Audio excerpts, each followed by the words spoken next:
audition piece and said things that I said off the cuff. I wasn't even trying to get a job. I swear to God, I don't know how to say it. I did not like the show. I did not want to be a part of this. I thought as a competitor, ask any of these Olympians before their Olympics, would they be a part of Dancing with the Stars? They'd say, hell no, because it's a distraction. This isn't what they want to do. They need to focus on their career. If you or anybody you know were part of anything athletic growing up, right, with eyes set on that championship, you like that sort of horse that has blinds on and that's all you do. When Dancing with the Stars came to town, I was the first to say, hell no. That's why I missed the first season. Second season, I was like, hell no, times two. But then I broke up with my professional partner, and the opportunity showed up in the form of like, here, now you have a period of time for the first time in your adult life. I'm 25. I've never seen anything but the dance floor. I've been in every continent. We've traveled the entire globe. All I saw was competition floors, right? And so this was the first time I was like, yo, why don't I do something for me? Go to this LA, never been to LA, and just experience something different, because I've already done this, and this is all I know since I'm 5 years old. And that's why I was on Dancing with the Stars. It was just personal kind of like journey. And right, like season 1 wasn't out when season 2 came, so you didn't. So then, when did you realize like this is kind of the one that would get you here and sit before me, and like kind of change your life? Not season 1. Well, my first season 2 of Dancing with the Stars. So first season was summertime show. It was 6 hours television time. It was in and out, and it was just a tester, a pilot season. Season 2 was the one that they're like, okay, now this works, let's do it. And so that's when I came in and I kind of like had this experience. My goal was to do the show and get right back into competing. I wanted nothing to do with LA. I wanted nothing to do with Hollywood. I wasn't interested in anything to do with red carpets. I had no desire to move here at all whatsoever. As a matter of fact, I loved, and I was so in love with my setup in New York City. I loved New York, was my first love. I loved that whole vibe, this sort of like go, go, go. I also didn't want this career. I wanted to be a ballroom dance professional champion, at that time already. So, like once I set on something, now I'm in it. And that's why I kind of find myself here now.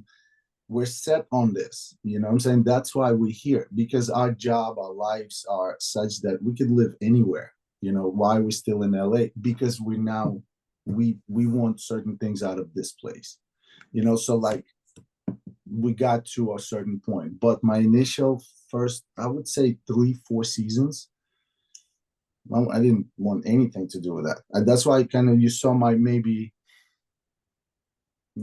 my disposition for the show wasn't. It was interesting to watch me back then, because you're looking at somebody like, this guy, he doesn't like this. Who hired this douchebag? You know what I mean? Like, why is he even there? Like, does he want to be there? He kind of sounds like all he wants to do is win, but also doesn't really put himself out. Like, I love this show. This is the best partner I've ever had. Like, you know what I mean? Those things were confusing to me. Like, why am I saying this every season? Every season was the biggest season of all Dancing with the Stars career. Every partner I had was the best partner I've ever had. No, it wasn't. I had better partner last season. Why can I say that? So that was the kind of like when I started to learn, wait a minute, I'm not here just to dance or even dance well. I'm here to do a lot of other things in addition to it, right? So, there's a lot of me learning and making mistakes, learning from my mistakes, then liking my mistakes more than the right thing to do, and then doing that again, because I was like, well, you know what?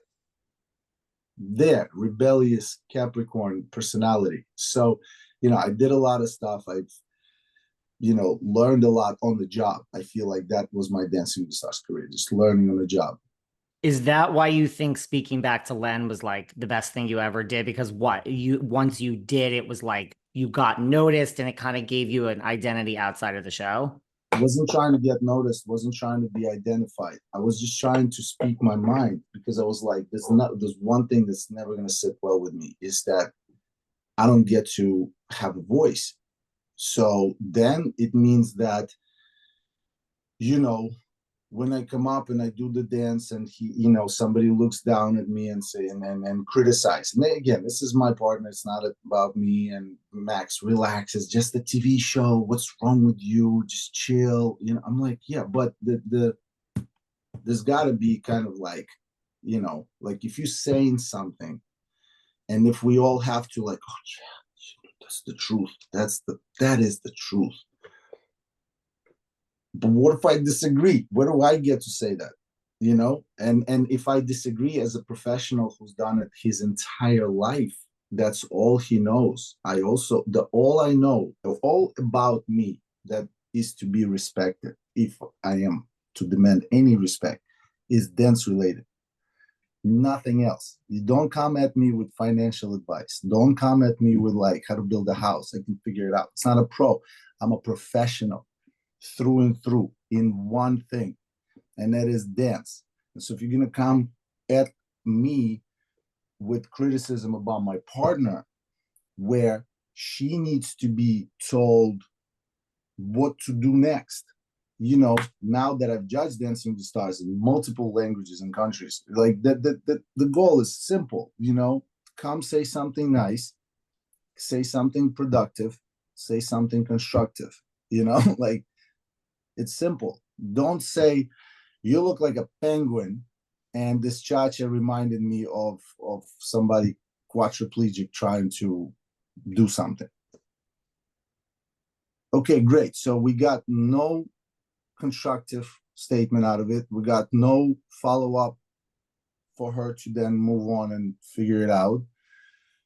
I got this thing on my shoulder now that's like, I'm not ready for this. Also, I just want to do the cha-cha, move on. Now I got to be the psychiatrist. Now I have to pick up this person off the floor and be like, yo, we got quick step next week. Are you ready? Are you excited? You know what I'm saying? Like, after this comment. And so, like, I was just being a teammate, and as someone, you or anybody watching, everybody who criticized me, every single person who said she sucked, and she did, and she was awful. She was really bad. The comment wasn't about, you're wrong in criticizing her. The comment was, you're not saying anything. You're just saying words. And I just got to stand here and go like this, then go upstairs, go like this. Then I'm being asked a question like, so how did you think you did? How do I think I did? I thought we did fine for what she was able to do. There's a bunch of other comments that I could have said, but this was the one that was focused on. So my thing was like, look, in a 2-hour show Monday night, don't forget I was there for two days a week in your house, Mondays and Tuesdays for the most part of my career, right? So for 2 hours of Monday and an hour on Tuesday. Tuesday shows all results. But this Monday night, this is an important one, right? In just 2 hours, my time